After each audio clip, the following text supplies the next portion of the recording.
Bonjour, je suis Augusta Epania, militante de l'UPC Manidem du Cameroun, Union des populations du Cameroun, Manidem, Manifeste national pour l'instauration de la démocratie.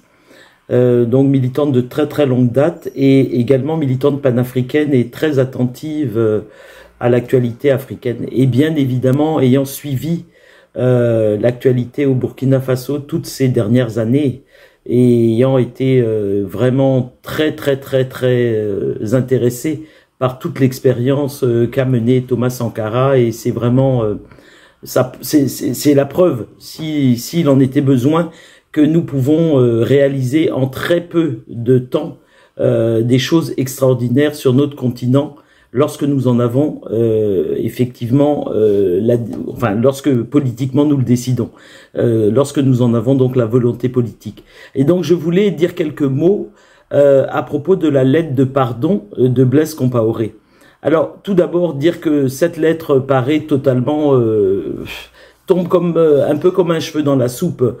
Blaise Compaoré est venu contre l'avis d'une bonne partie du peuple burkinabé et de la justice burkinabé, participer à la fameuse réunion de réconciliation, dite de réconciliation. Il est venu et reparti tranquillement.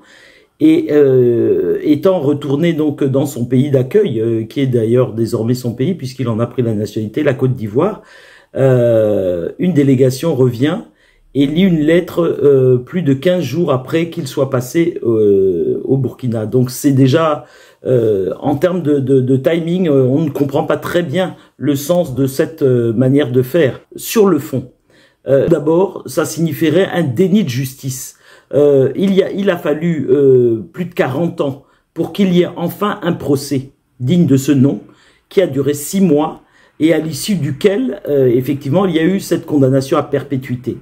Évidemment, Compaoré ne s'est pas présenté à ce procès. À aucun moment, il n'a daigné se déplacer pour participer à ce procès et montrer qu'il était effectivement de bonne volonté et prêt à entendre ce que la justice allait lui dire et ce que la décision de justice qui serait prise à son encontre. Donc là, effectivement, il y a un questionnement dans sa volonté véritablement d'obtenir ce pardon du peuple burkinabé et surtout de la famille de Thomas Sankara.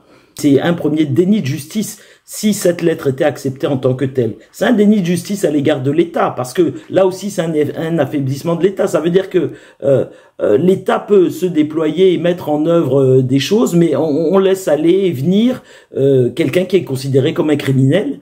C'est aussi un déni à l'égard du peuple burkinabé qui a attendu autant de temps, qui a réclamé depuis toutes ces décennies, plus d'une génération a réclamé effectivement que justice soit rendue pour Sankara. Et il n'y a pas que pour Sankara. Ce pardon du peuple burkinabé et surtout de la famille de Thomas Sankara. Quel que soit l'angle sous lequel on peut aborder la question, on ne peut pas prendre pour argent comptant cette lettre, si tant est qu'elle ait été écrite par lui, si tant est qu'elle soit sa véritable volonté, parce que effectivement, malheureusement, l'image qu'il a donnée peut laisser penser qu'il n'est pas totalement en possession de tous ses moyens. Donc, n'est-ce pas là une manière supplémentaire de réhabiliter effectivement tous les pros Compaoré et tous les gens qui ont gravité autour de lui et